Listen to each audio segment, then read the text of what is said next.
एक बार फिर अपने प्रोग्राम में खुशामदीद कहता हूँ। बात हो रही है आज़ाद जम्मू कश्मीर के इंतखाबात की और पहले मरहले के बाद पाकिस्तान पीपल्स पार्टी और पाकिस्तान मुस्लिम लीग नून आमने सामने तो हैं, मगर कहीं ना कहीं जो इस वक्त सवाल उठ रहे हैं कि कारकर्दगी और बिलखुसूस 17 साल की कारकर्दगी पे मरीम नवाज़ साहिबा ने आज कई सवाल उठा लिए हैं। मगर इसके साथ साथ सिंध के अंदर इन 17 सालों में पाकिस्तान मुस्लिम लीग नून गायब क्यों है, वजह क्या है, वो तो अपनी जगह पे सवाल है।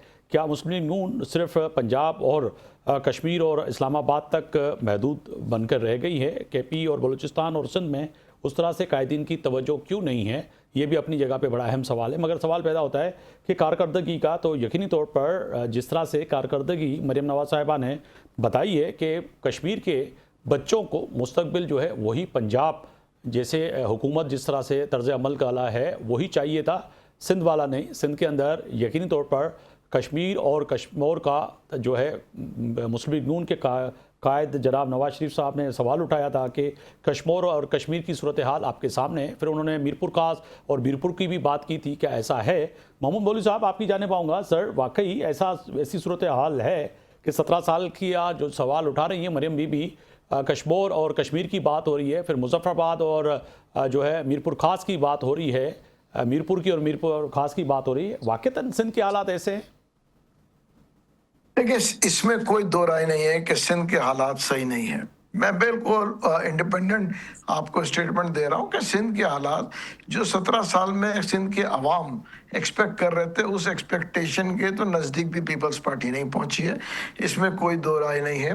हाँ, ये भी मैं आपको बता दूं, ये अनरिटन एग्रीमेंट पीपल्स पार्टी और पीएमएलएन के बीच में है कि ये दोनों पार्टीज अपने अपने इलाके में रहेंगे और दूसरे के इलाके में बड़े लो प्रोफाइल रहेंगे। अच्छा। आप ये देखें, पीपल्स पार्टी बड़ी लो प्रोफाइल है पंजाब में और पीएमएलएन ने भी बड़ा लो प्रोफाइल लिया हुआ है सिंध में। मेरी एक सीनियर नहीं यहाँ पे महमूद मौलवी साहब कतई माफ़ कीजिएगा, पंजाब असेंबली में पाकिस्तान पीपल्स पार्टी की नशिस्तें हैं, पाकिस्तान पीपल्स पार्टी की वहाँ पे क़यादत मौजूद है। सिंध के अंदर पीएमएलएन की क़यादत नहीं है। अब भी रो धो के अल्लाह अल्लाह करके गवर्नर की जो नशिस्त थी, जो एमक्यूएम से वापस लेके कामरान टिसोरी से उन्होंने जो है निहाल हाशमी साहब को बिठाया है, वो भी मजबूरी के तहत, मगर उस तरह से सिंध में क़यादत पीएमएलएन की नहीं है। इसमें कोई देखे, पीएमएलएन की क़यादत तो सिंध में है नहीं और पहले भी देखे ना नहीं थी।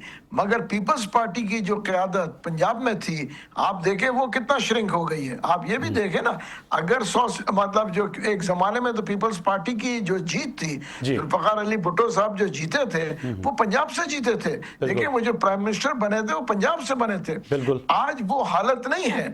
तो उसको मद्देनजर रखते हुए देखिए, मैं आपको ये बताना चाह रहा हूं कि देखिए, इसमें कोई शक नहीं है कि पीएमएलएन की कारकर्दगी, हालांकि मेरा पीएमएलएन से कोई वास्ता नहीं है ना पीपल्स पार्टी से, पीएमएलएन की कारकर्दगी पंजाब में बहुत बेहतर है बनिस्बत पीपल्स पार्टी की सिंध में।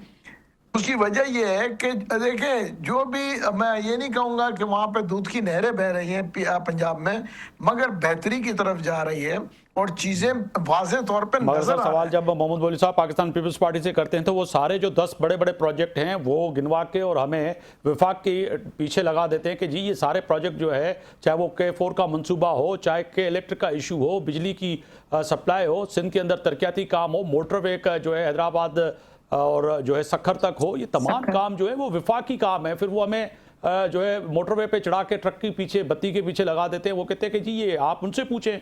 तो इसी तरह जो है, तो फिर एक बात बताएं, तो फिर हुकूमत के साथ क्यों दे रहे हैं? मेरा सवाल ये है कि उन्होंने फिर वो जो हुकूमत के साथ, देखिए ना, इतनी उनके पास स्ट्रेंथ है और अगर इतने उनको आवाम के दर्द है तो मैं तो कह रहा हूं हुकूमत से वो हाथ उठा लें। ये भी आपका नुक्ता दुरुस्त है। मैं जो है नईम करीम साहब से आपकी तरफ आऊंगा। चौधरी साहब, अब होगा क्या सर? फैसला यकीनी तौर पर अभी मुकम्मल नहीं हुआ। अगर देखा जाए 9 नशिस्तें 4 और मजीद नशिस्तें भी आनी है, मगर जो राना सनाउल्लाह साहब ने कहा कि कई नशिस्तों का जिक्र किया कि हमारी जेब में, फिर करप्शन का भी इल्ज़ाम सिंध हुकूमत पे लगा लिया। पीपल्स पार्टी के इतनी बड़ी करप्शन हुई है तो फिर शर्जील इनाम अहमद और पाकिस्तान पीपल्स पार्टी के लिए विफाकी एहतसाबी इदारे आपके पास हैं, तो कर ले एहतसाब। वो तो बयानिया की हद तक तो था, मगर ये वाक़तन इतने सिंध के पैसे लूट मार के पीपल्स पार्टी बैरून मुल्क उन्होंने भेज दिए, राना साहब को इल्म में हैं, तो फिर विफाकी जो है इदारे आपके पास हैं, ये कार्रवाई क्यों नहीं हो रही? सर देखिए, बात ये है कि अगर इलेक्शन की बात करें, दांधे की बात करें, तो इलेक्शन कमीशन जो इंडिपेंडेंट मौजूद है ना, अगर उसको हम वहीं पे रख देंगे कि इलेक्शन के ऊपर खाली दांधे का इल्जाम लग रहा जी। है, बात डेवलपमेंट की अगर आती है और ये प्रोजेक्ट्स का गिनवाते हैं ऐसे के अंदर, जी। तो सिंध का अपना बजट कहाँ जाता है पहले वो बता दें। चलें, एनएफसी वार्ड के तहत जो डिमांड आती है उसके मुताबिक इनको दिया जा रहा है। और तीसरी चीज ये कि क्या वफाक में बैठे नहीं हुए, इनके लोग वहां पे असेंबली में नहीं बैठे हैं या सेनेट में नहीं बैठे हुए, प्रेसिडेंट साहब वहां पे बैठे हुए हैं, तो आखिर वफाक में बैठे हैं तो ये क्यों नहीं था? जब देखें बजट इनकी रजामंदी से बनाया जाता है, इनसे मुशावरत करके बनाया जाता है, फेडरल बजट की बात कर रहा हूँ, आपको पता है कि बजट जब आना था तो क्या मामला थे, इनके साथ मुशावरत की गई हर बड़े प्रोजेक्ट के लिए, हर नेशनल सिक्योरिटी पॉलिसी के लिए, नेशनल सिक्योरिटी इंटरेस्ट के इतने प्रोजेक्ट्स के लिए मशवरा किया जाता है। मशावरत के बाद बात आगे चलाई जाती है। इनकी कमेटी बनी हुई है, या सादिक साहब के हेडिंग में इसकी मुस्लिम लीग नून की कमेटी बनी हुई है, बाकायदा बातचीत होती है, इतराजात हैं तो आप असेंबली में बैठ के कर सकते हैं, आपके पास अपना हक मौजूद है।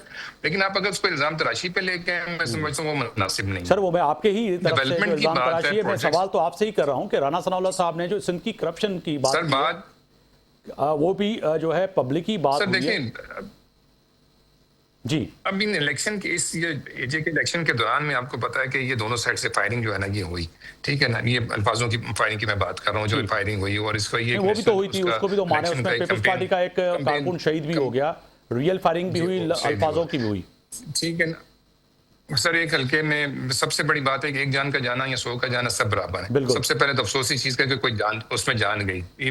देखिए अब देखिए इतना बड़ा इलेक्शन है और ये सेंसिटिव एरिया था, पहले से पता है कि जो कोटली का एरिया है हमेशा से सेंसिटिव रहा है, ये वाला हल्का स्पेशली से हमेशा से सेंसिटिव रहा है, स्पेशली वहाँ पे अलहदा से फोर्सेस भी लगाई जाती हैं।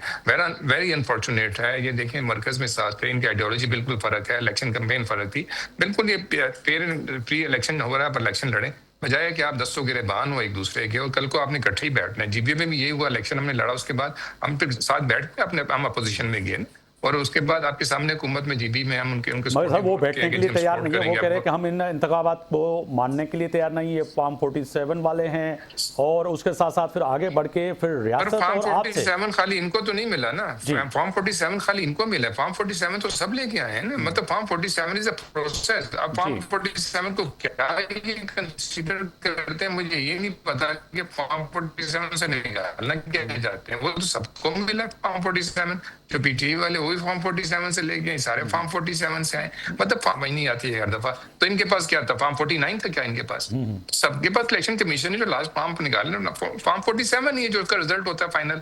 तो फाइनल रिजल्ट को ये क्या उससे निकालना चाहते हैं? अब सिंध की, अगर सिंध में सारे इलेक्शन जीते हैं, पिछला जनरल इलेक्शन सारी सीटें इनकी हैं, ठीक है, हमारी कमजोरी है हमारी पार्टी की, वहाँ पे इतनी अच्छी ग्रिप नहीं है, एस्टेब्लिश नहीं है हमारी पार्टी, काफी अरसा हुआ है, हमें इस चीज का एहसास है। इसी तरह जीबी के अंदर हमारी वर्किंग वो नहीं थी जो पीपल्स पार्टी की वर्किंग वहाँ पे थी। फिर आपको पता है मामून मौलवी साहब ने कहा कि ये आपका कोई आपस में एक दस्तरखान पे बैठकर एक मुफाहमत वाली पॉलिसी है कि पंजाब में वो नहीं आएंगे, सिंध में आप नहीं आएंगे, यहाँ पे ये सूरत हाल है कि सिंध में आपके पास कोई सीट नहीं है। नहीं, ऐसा कोई एग्रीमेंट नहीं है। देखें बात ये ना कि तो पार्टी की पोजीशन के ऊपर डिपेंड करता है ना, हमारी पार्टी वहाँ पे वीक है, हम मानते हैं इस चीज को। सिंध के अंदर हमने वो वर्किंग पार्टी की बेस के ऊपर नहीं की जो उनके पास है, एमकेएम के पास है, जो वहाँ पे जो मुस्लिम लीग फंक्शनल वालों के पास है। देखिए पंजाब के अंदर तो आपके सामने पीपल्स पार्टी की सीटें आई हैं, उन्होंने हर सीट के ऊपर हमारे साथ मुकाबला किया है, तो हम ये नहीं कह सकते कि हमारे कोई एग्रीमेंट के तहत हमने ऐसी कोई चीज है। वो हमारी यहाँ पे स्ट्रेंथ ज्यादा है, हमने ज्यादा यहाँ पे सीटें ली हैं, सिंध में इनकी ज्यादा थी, कराची हैदराबाद में एमकेएम की थी, वो तो सबके सामने रिजल्ट। तो लिंक करना किसी एग्रीमेंट के साथ ऐसी कोई चीज नहीं है। तो बलूचिस्तान में फिर क्या है, बलूचिस्तान में हम दोनों ही उसका हिस्सा है हुकूमत का, पीपल्स पार्टी के साथ मखबूत हुकूमत हमने बनाई हुई है, वहां भी आप क्या कहेंगे? तो वहां पे भी पीपल्स पार्टी बलूचिस्तान में भी आजाद लोगों को लेकर हुकूमत बनाई। आगे बढ़ के बिलावल भुट्टो साहब ने कहा इसको मकबूजा कश्मीर हम बनाने नहीं देंगे, तो ऐसा है कि लग रहा है कि वाकईतन जो वो बात कर रहे हैं, इतनी दूर की बात नहीं करनी चाहिए, इतनी दूर की बात नहीं करनी चाहिए। मकबूजा कश्मीर बनाने की जो बातें कर रहे हैं वो भारत बात कर रहा है, भारत ने ये इसको जैक वालों को बीच में डाला हुआ है, वो इनके पीछे इन्वेस्टमेंट कर रहे हैं, ज्वाइंट एक्शन कमेटी के पीछे भारत है। अगर पीपल्स पार्टी एक सियासी पॉलिटिकल पार्टी होके पाकिस्तान की बात करे कि मुनासिब नहीं है, मैं समझता हूँ कि आजाद जम्मू कश्मीर को रेफर करना फिर मकबूजा कश्मीर, मैं समझता हूँ अच्छी बात नहीं है।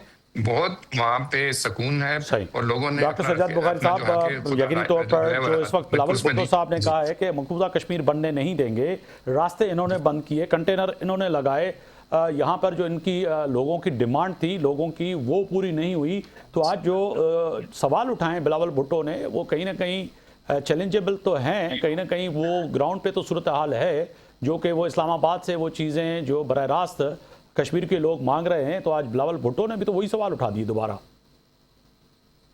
नहीं, ये बातें मेरे सामने बिल्कुल चौधरी साहब ठीक कह रहे हैं कि ऐसे हालात में जबकि भारत एक नैरेटिव बिल्ड कर रहा है, और आफ्ताब मुगैरी साहब आप भी जानते हैं कि वो पीओके कहते हैं, जिसको हम आजाद जम्मू कश्मीर कहते हैं, हिंदुस्तान उसको पीओके कहते हैं, यानी पाकिस्तान ऑक्युपाइड कश्मीर कहते हैं। तो अपनी सियासी दुकानदारी चमकाने के लिए किसी सियासी जमात के किसी भी सरबराह को ये जेब नहीं देता कि वो अपना मतलब चंद वोटों के या चंद हलकों की कामयाबी के उसूल के लिए जो है वो अपने नेशनल नैरेटिव जो है उसको काउंटर करे। तो मैं समझता हूँ वो बिल्कुल मुनासिब बात नहीं है। जहां तक एक और फैक्टर है जो मैं आपके सामने यहाँ पे रखना चाहता हूँ, पाकिस्तान पीपल्स पार्टी की जहां तक बात करें तो जुल्फिकार अली भुट्टो साहब और खास तौर पर मोहतरमा बेनजीर भुट्टो के बारे में तो कहा जाता था चारों सूबों की जंजीर बेनजीर बेनजीर। जी, वो चारों सूबों की क्या हालत हुई है, सुकड़ गई है पाकिस्तान पीपल्स पार्टी, सिंध तक महदूद हो गई है। पीएमएलएन ने इम्प्रूव किया है। पीएमएलएन को 2008 के इलेक्शन में आपके भी सामने उन्हें मौका नहीं मिला, पीपल्स पार्टी को उस वक्त भी जो है मौका मिला क्योंकि मफामत की वो बात करते थे। पीएमएलएन को 99 में भी मगर सजाद बुखारी साहब, यहाँ पर इस नुक्ते पे मेरा यकीनी तौर पर एक है कि पीपल्स पार्टी सिंध में हुकूमत कर रही है, पंजाब में उनकी सूबा असम्बली में सीटें हैं, बलूचिस्तान में उनका वजीर आला है, तो फिर कैसे कह सकते हैं कि सुकड़ के सिंध तक रह गई है? एक सवाल है जी। बलूचिस्तान पर मेरा एतराज है। बलूचिस्तान के हवाले से जो है वो इलेक्शन के डायनामिक्स बहुत मुख्तलिफ है सर। बिल्कुल, मेरे ख्याल में उसको हम ज़ेरे बहस ना ही लाएं बलूचिस्तान को आप बीच में से। इस इंतखाबी अमल में जो जिस तरीके से चीफ मिनिस्टर का इंतखाब होता है, केयर टेकर जो मिनिस्टर है वो फिर रिजाइन देता है, फिर वो आता है कहाँ से इलेक्शन लड़ता है, फिर चेयरमैन सेनेट इलेक्शन लड़ता है, वहां पे शख्सियत और ये बहुत बड़े मामला है। मैं उस कॉम्प्लिकेशंस में नहीं जाना चाहता क्योंकि हमारा फोकस जो है वो जम्मू कश्मीर इलेक्शन पे। नहीं, आपने जब सवाल किया तो मैंने उस पर बताया कि 3 जगह पे तो हैं वो एक्सेस कर रहे हैं सिंध से अलावा। नहीं है सर, नहीं है सर, नहीं है, बिल्कुल नहीं है। खैबर पख्तूनख्वा में भी तो होना चाहिए था ना, खैबर पख्तूनख्वा में भी तो नहीं है, उधर भी पीएमएलएन और पीपल्स पार्टी तकरीबन मुझे मुख्तसर दौलताना साहब से मुझे जवाब लेना दे दीजिएगा। ठीक है, आपका नुक्ता नजर आ गया। दौलताना साहब, बड़ी अहम सवाल ये भी है कि अब क्या होगा, फैसला क्या करेंगी? आपकी पार्टी का नुक्ता नजर सामने है, आगे जाके वाक़तन आप अगर मजीद इंतखाबात की रिजल्ट नहीं आती तो आप इस इलेक्शन से बाइकाट करेंगे, हलफ बर्दारी की तकरीब में नहीं जाएंगे, सारा दिन बयानात जो मुख्तलिफ आए, कैसा होगा? नहीं, देखें, पीपल्स पार्टी जो है वो जो आपका ये इलेक्टोरल प्रोसेस है उसको डिरेल करना वो नहीं चाहती, बट वो ये ज़रूर चाहती है कि हम जो आईनी हड़बे होंगे हम उसको इस्तेमाल करेंगे फिर, और हम उसको पाए तकमील तक लेकर जाएंगे। देखें, इस तरह से एक प्रेसिडेंट सेट कर देना आज के दिन में, अगली बार इलेक्शन हो फिर दोबारा ऐसे हो, तो हमें इन चीज़ों के लिए ना कुछ रिफॉर्म्स की ज़रूरत है। और मैं यहाँ पे ये कहती चलूँ, आपने जैसे पहले भी बात की है, जो मेरे भाई ने यहाँ पे बात की, उन्होंने कहा कि जी पीपल्स पार्टी जो है वो वफाक में तो इनके साथ बैठी है तो वो चले जाए ऑपोजिशन में। अब मेरा यहाँ पे एक सवाल ये होता है, एक है कि अगर पीपल्स पार्टी जो है वो चली जाती है ऑपोजिशन में तो क्या फिर आप क्या होगा, आगे इलेक्शन आएगा? मुझे बताएं, पाकिस्तान जो है इस वक्त एक लोन की सूरत हाल में से वो एक अपने आप को बचा के जो है वो निकलने की कोशिश कर रहा है बड़े सालों से। तो ये इलेक्शंस जो है ये वो मुफ्त में हो जाते हैं, ये आसानी से हो जाते हैं, इसके लिए कितना आपको पैसा जो है वो दरकार होता है।